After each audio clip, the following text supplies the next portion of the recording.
me parecía malísima la historia que nos contaban. A mí me encantan los libros de historia y me encantan las narraciones históricas. Y yo de chavo leía a Hernán Cortés, leía a Bernal Díaz del Castillo y me encantaban las épicas, la narrativa de la gran hazaña conquistadora, ¿no?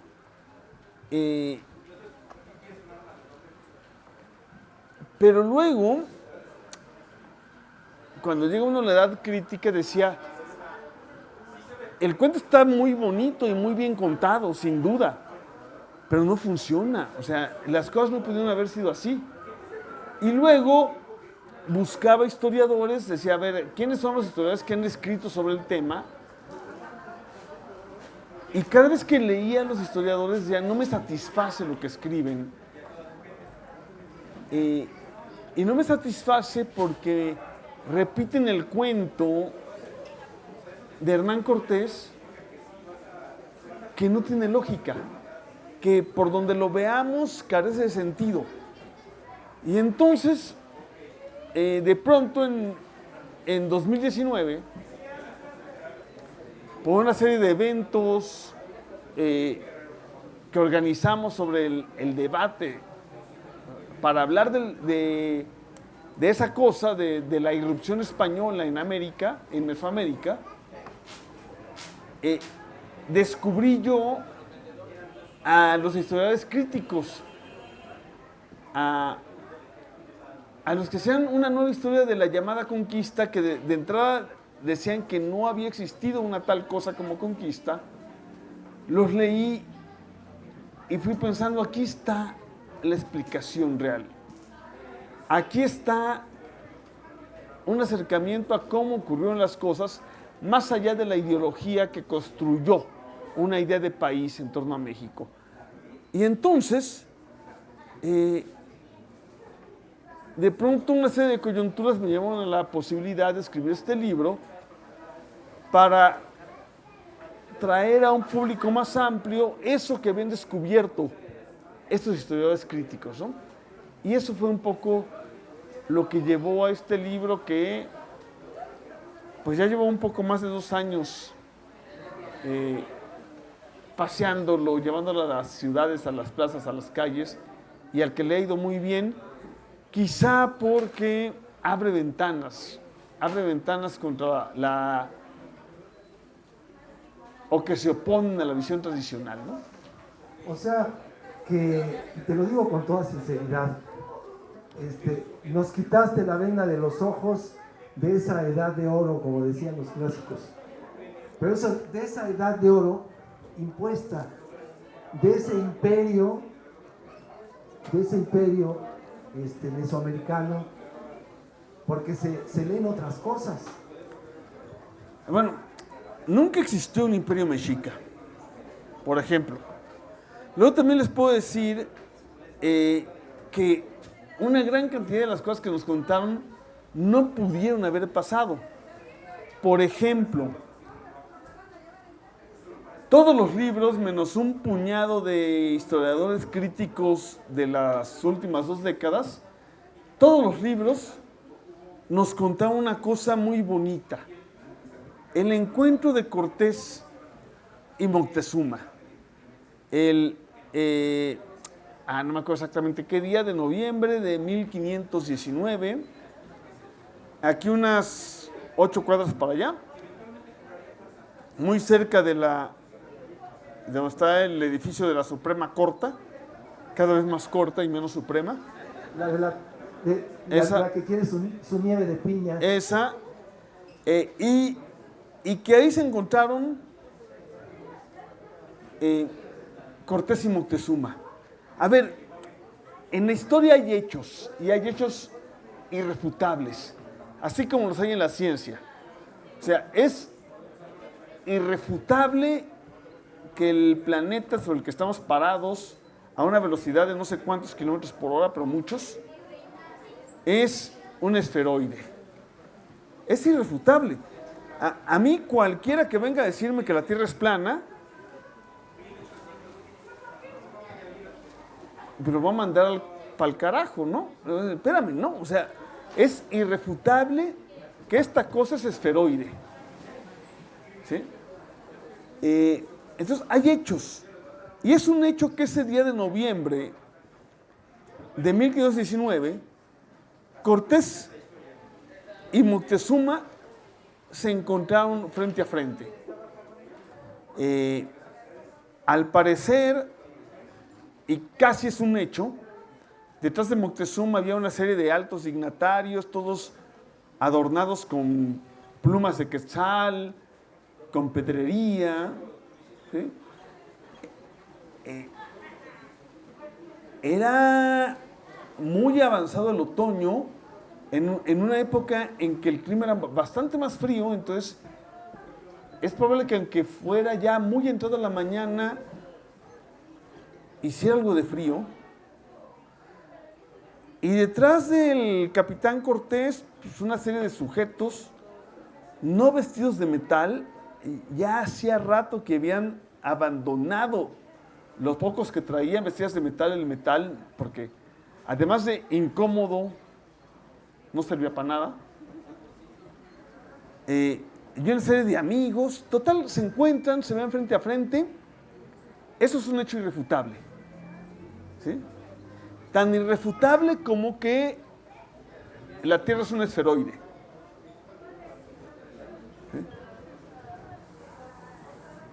¿Sí? Y una vez que se encuentran, platican. Eso también es un hecho irrefutable. ¿Por qué digo que es irrefutable? Por la gran cantidad de testigos que dijeron pasó, por cómo se fijó. No hay forma de que discutamos que se encontraron y que al encontrarse platicaron. Lo interesante como historiador viene después. ¿Qué dijeron? ¿Qué se dijeron el uno al otro? ¿Sí? Bueno, todos los libros dicen palabras más, palabras menos, de manera más poética o menos poética, que ahí Moctezuma se las dio a Hernán Cortés. Las llaves de la ciudad y la soberanía del imperio. ¿Sí? O no sé qué estaban pensando ustedes, pero ahí se las dio. ¿Sí? Palabras más, palabras menos.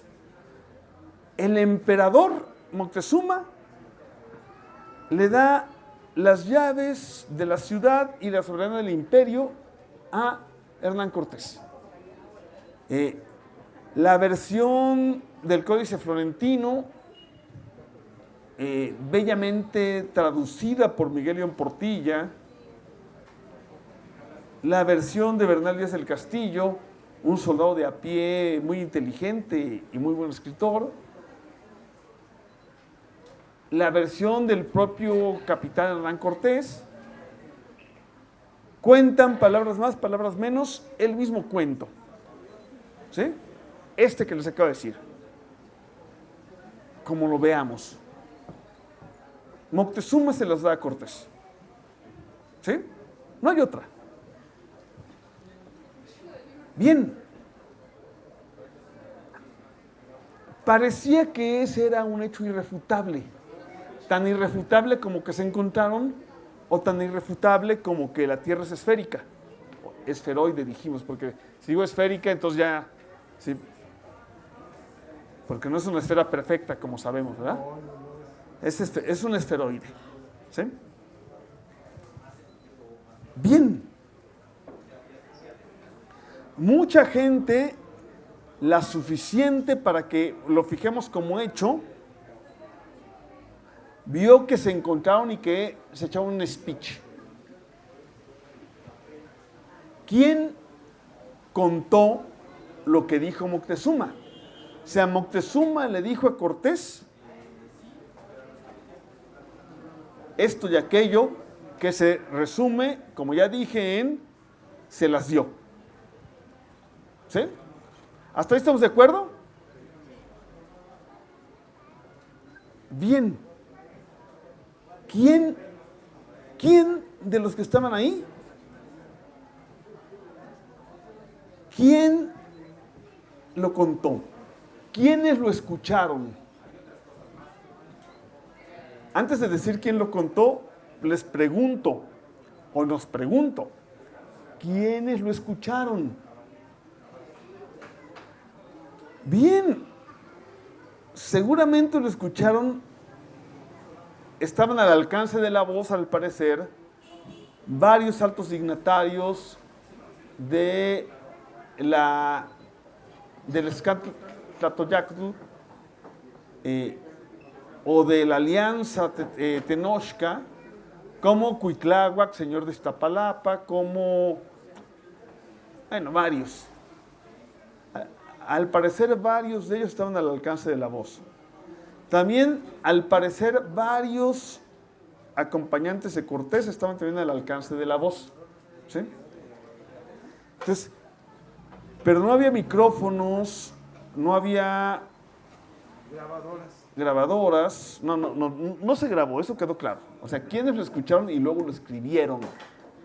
¿Sí? Bueno, los políticos de antaño podían levantar la voz de tal modo que llegara lejos, pero también eso se hacía en plazas diseñadas para que la voz llegara lejos.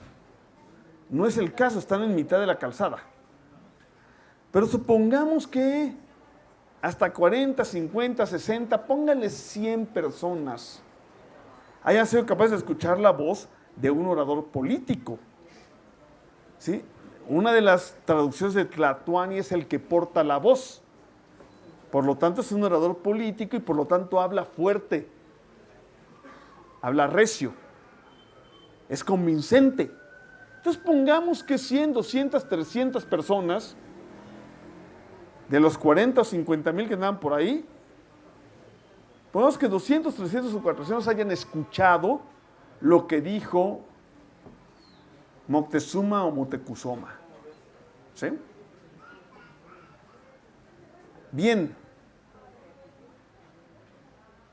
De esos que escucharon, que fueron bastantes, de esos que escucharon, ¿quién escribió lo que dijo Moctezuma? Eso que dijo Moctezuma es... ¿Qué dijo Moctezuma? ¿Qué dijo? Que le entregaba las llaves. Eso. Lo que dijo Moctezuma es, o sea, eso que dijo Moctezuma, ¿eh? Ya quedó claro que dijo Moctezuma según el cuento, ¿no? O lo vuelvo a repetir. ¿No? Ya. Ya está claro.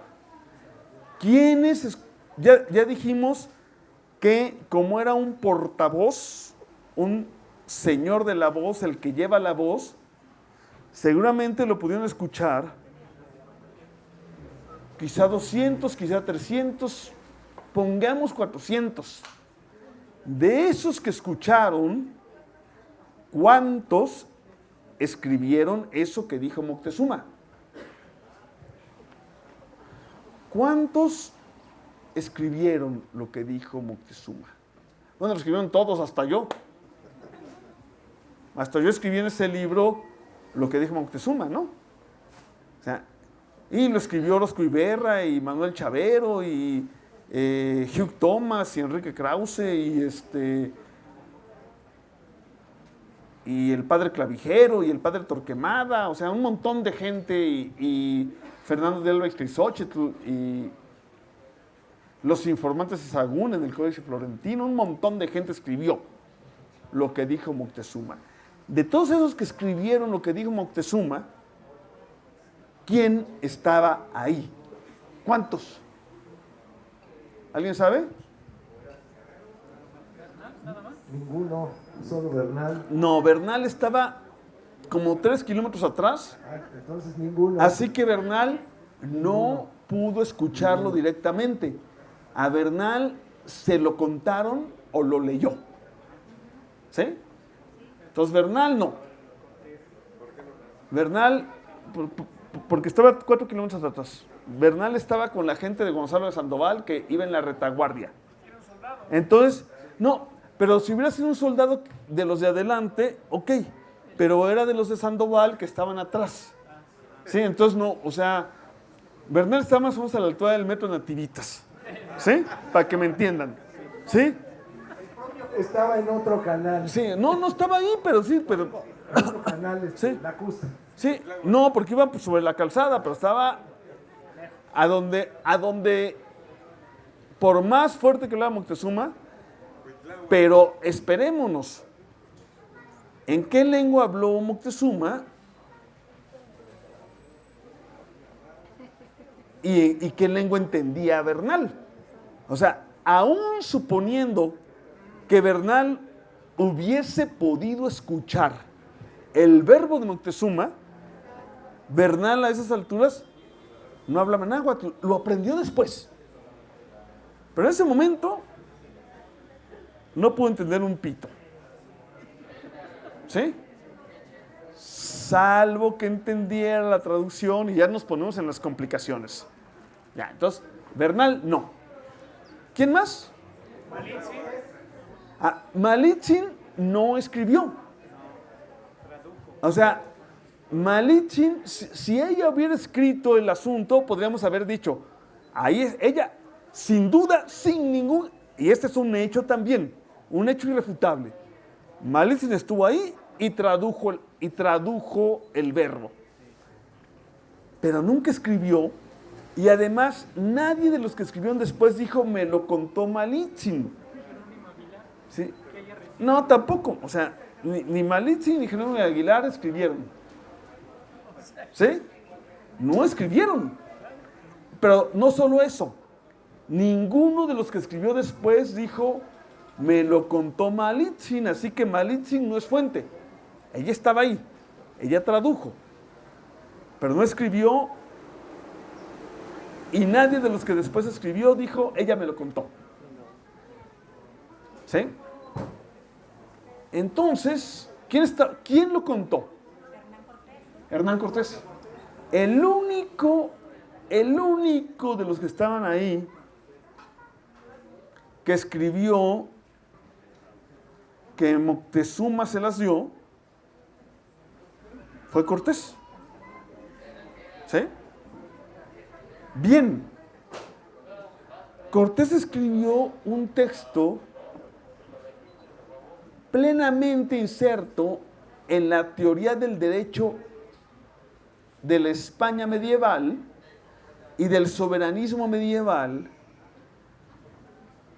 que escribió cuando estaba derrotado para justificar un montón de cuestiones políticas,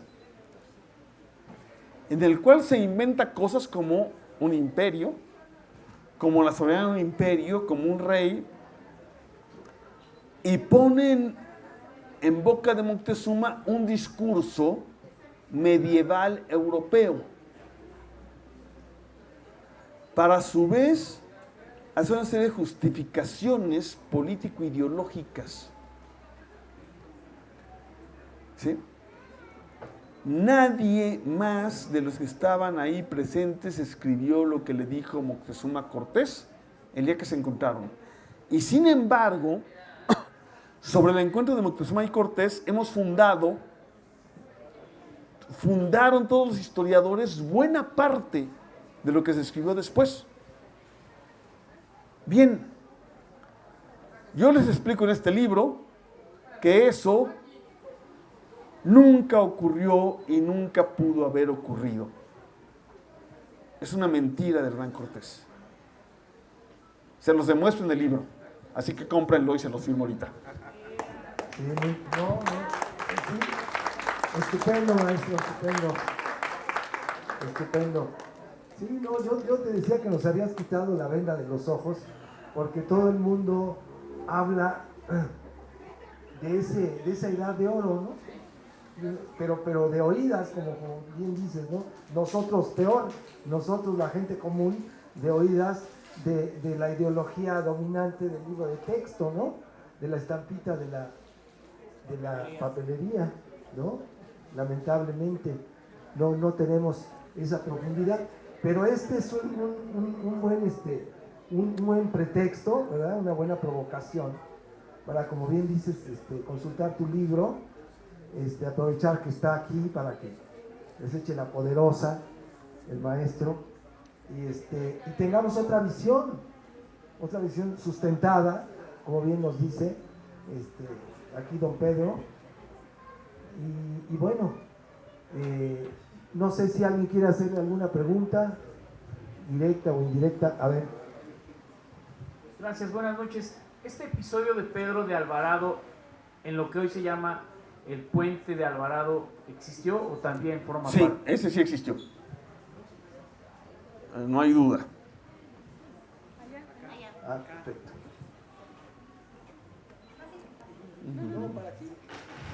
Yo quisiera saber, entonces, No, pero me no. intriga muchísimo, ¿cuál fue la motivación entonces que tuvo Moctezuma para no actuar en el nivel que él tenía? Porque él era un tlatoani muy poderoso.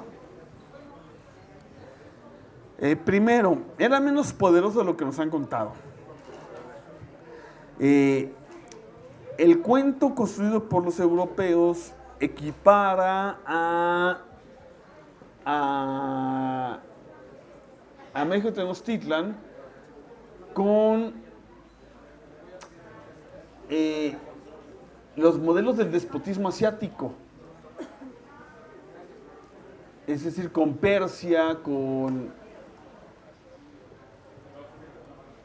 Persia es como el gran ejemplo, ¿no? Y no había tal forma de dominación ni tal poder, primero. Segundo,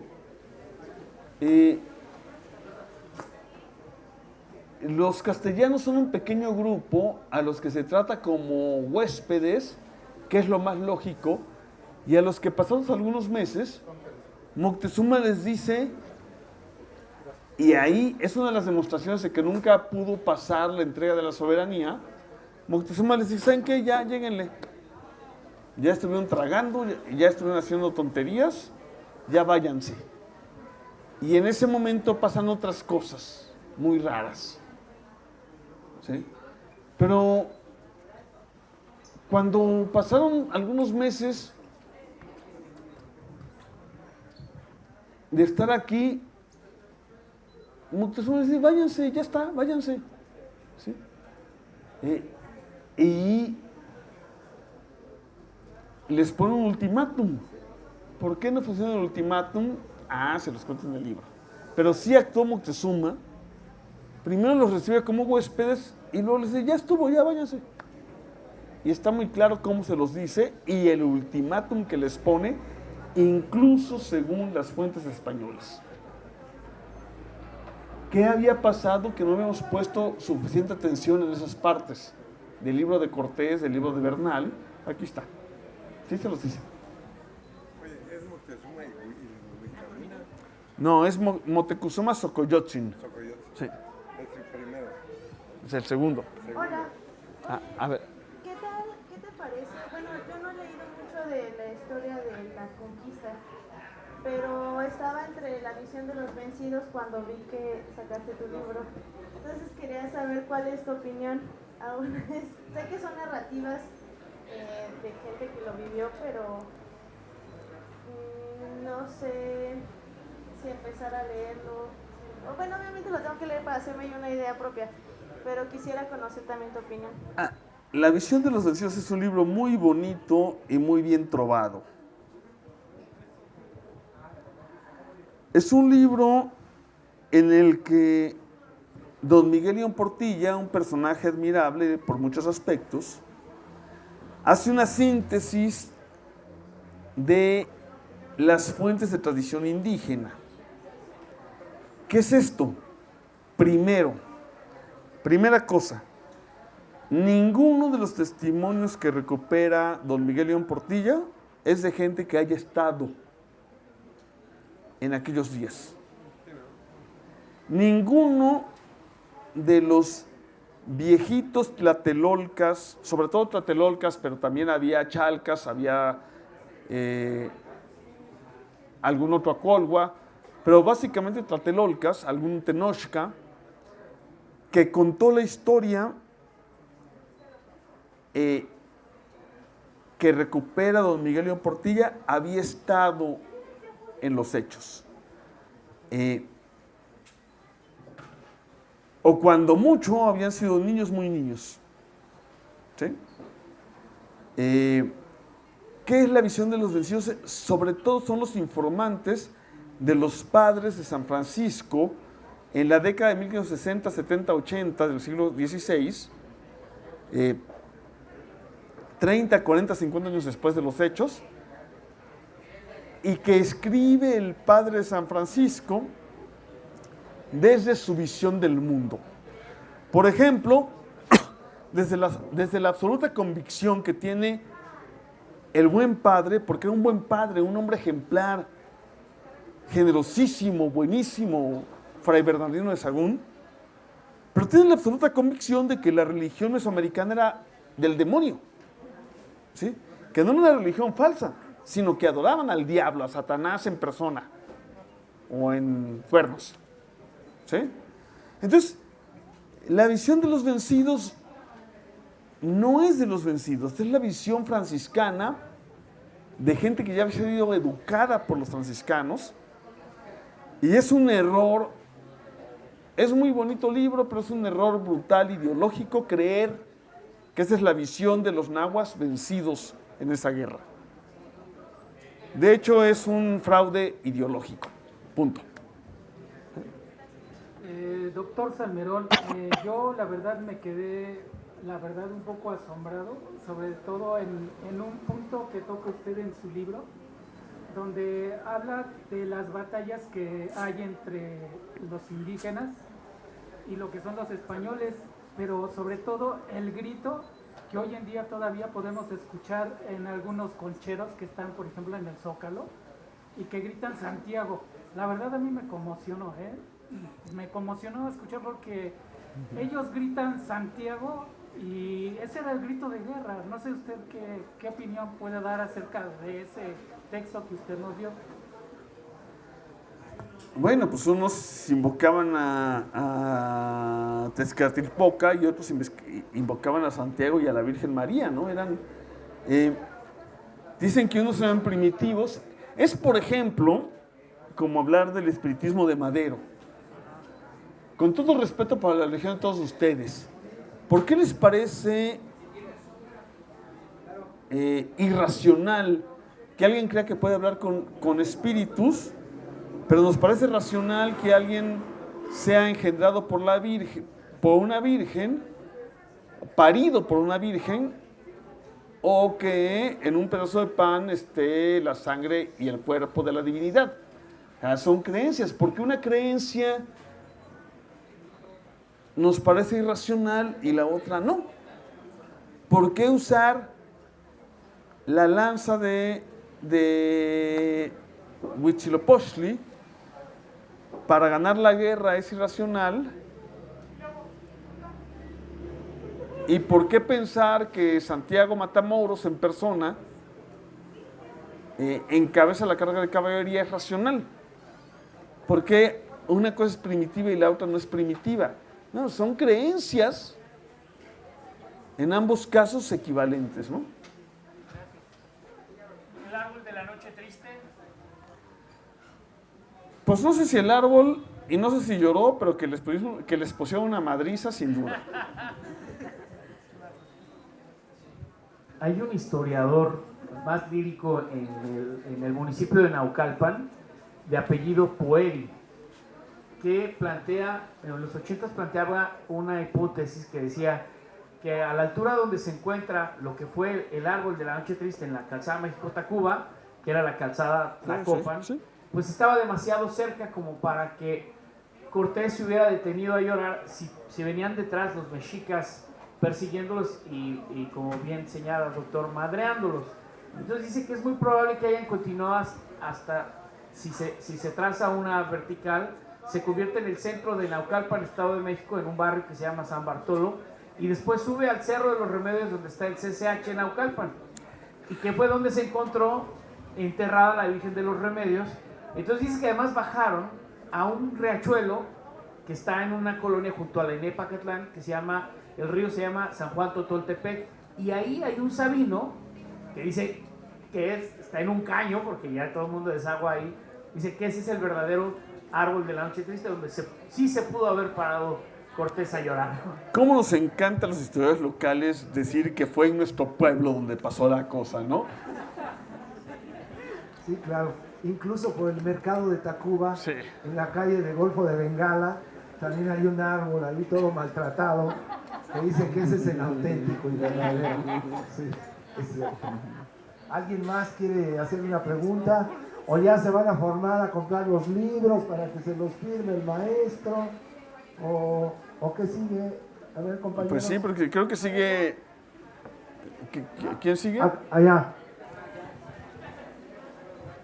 ¿Algo que nos puedas decir sobre la supuesta muerte o asesinato de Moctezuma?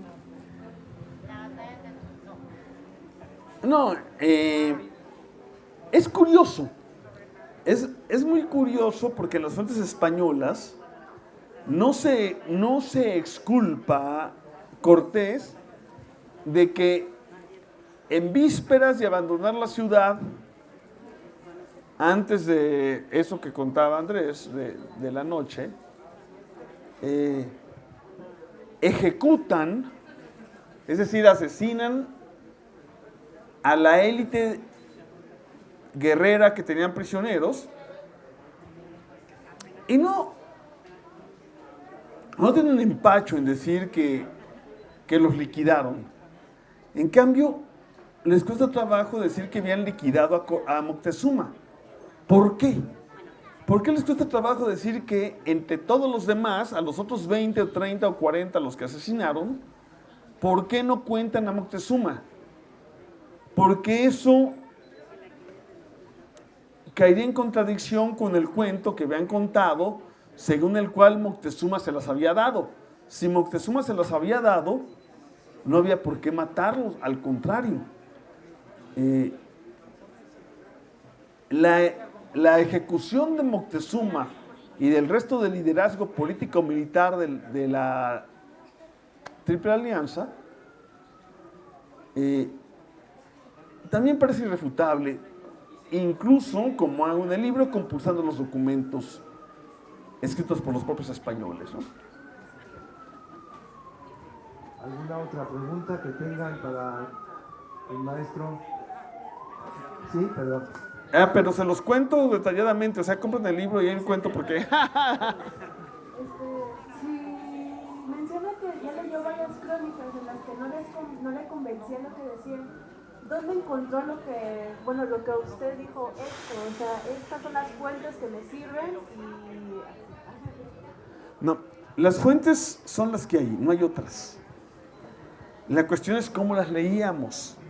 Entonces, durante 400 años se construyó la historia leyendo una sola forma de contarla y reproduciendo esa forma de contarla.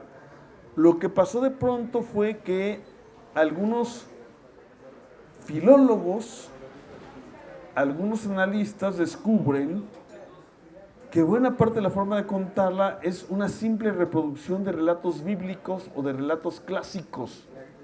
Y entonces y se dan cuenta, es que eso no pudo haber pasado, están contando un cuento siguiendo esquemas narrativos de cosas que pasaron en otro lado, en otro tiempo. Entonces eso no pudo pasar. Y entonces se preguntan, ¿por qué lo cuentan así? ¿Cómo lo cuentan así? Y entonces leo los estudios comparativos de estos filólogos, sobre todo, más que historiadores, filólogos y arqueólogos, que van cuestionando cosas como el encuentro de Moctezuma y Cortés. Eso lo hace en particular, hay un libro entero sobre el tema que se llama Cuando Moctezuma conoció a Cortés, ¿sí? De Mathieu Restal, o un libro publicado, ese libro no se había publicado cuando yo escribí esto, pero había discutido con su autor todo lo que escribió él, que son sobre las mentiras de Hernán Cortés, se llama La Crónica de 1520 de Luis Fernando Granados. No se había publicado el libro cuando yo publiqué pero había discutido todas las ideas con él. o leí el libro de Serge Lusinski, que está en la colección negra, por aquí debe estar, a ver, el águila y el dragón, por ahí, a ver, enséñenmelo. En esta colección negra del fondo, un libro espectacular que demuestra que nunca existió un imperio mexica. Y entonces de pronto voy cuadrando esas ideas y bueno, llego a esta provocación que hago, pero que no es mía, es un poco el resumen de estas otras provocaciones, ¿no? El águila y el dragón, que es una historia comparativa de el águila es México, el dragón es China, en el momento en que los europeos irrumpen con sus barquitos de madera en ambos mundos, en el mundo mesoamericano y en el mundo chino. Es bien bonito el libro, pero bien bonito. Por ahí anda, les digo en la colección negra del fondo. Bueno, pues ya una tarea buena que nos deja el maestro. La última y nos vamos. Perdón, una más. En esta que nos han venido diciendo y contando que si los tlaxcaltecas fueron o no traidores, o que se rebelaron y que los españoles realmente no pudieron haber vencido a los mexicas, sino que los ayudaron estos pueblos, que dicen que estaban sometidos por el imperio. Si no había imperio, ¿cuál era la relación de subordinación o sometimiento por la cual los tlaxcaltecas decidieron sumarse a los españoles? ¿O simplemente dijeron, esta es la mía, nos gusta el laguito y vamos a quedarnos con él? No, bueno, sin duda los europeos por sí solos jamás hubieran podido dominar Mesoamérica. Se trató de una guerra, dice Luis Fernando Granados, a quien acabo de citar, de la confederación. Se armó una confederación de pueblos contra otra confederación de pueblos, pero que no fue una rebelión popular. Que no nos cuenten los neoimperiales que los indígenas hicieron una rebelión popular contra la opresión mexica. No, fue una alianza de élites gobernantes contra otras élites gobernantes. Quienes se alían contra México Tenochtitlan son los gobernantes de Tlaxcala, Huejotzingo y Cholula, y el cacique gordo de Zempoala en un primer momento, que son élites gobernantes contra otras élites gobernantes. No hay una rebelión popular. ¿Sí? Y en esta guerra mesoamericana entra un factor externo. ¿Sí?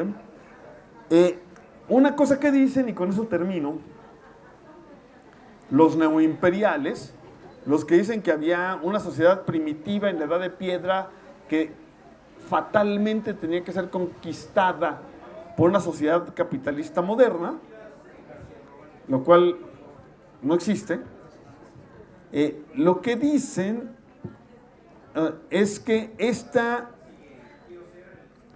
fragmentación política que se traduce en la alianza de varias élites políticas contra otras, demuestra el primitivismo. Es decir, a ver, justo estoy leyendo un libro sobre los Borgia, ¿sí?, sobre la Italia del Renacimiento. Pasaba exactamente lo mismo en el siglo XVI en la Italia del Renacimiento. O sea, los poderosos de una ciudad se podían aliar con el francés para atacar a los poderosos de otra ciudad, o con el español, o con el papa, ¿sí? Entonces fue más bien una guerra de poderosos en las que intervino un factor externo que cambió las cosas, pero eso va a ser materia de un próximo libro que luego escribiré. Y pues muchas gracias, y pues que vive el Fondo de Cultura Económica, ¿no? Claro, no, muchas gracias a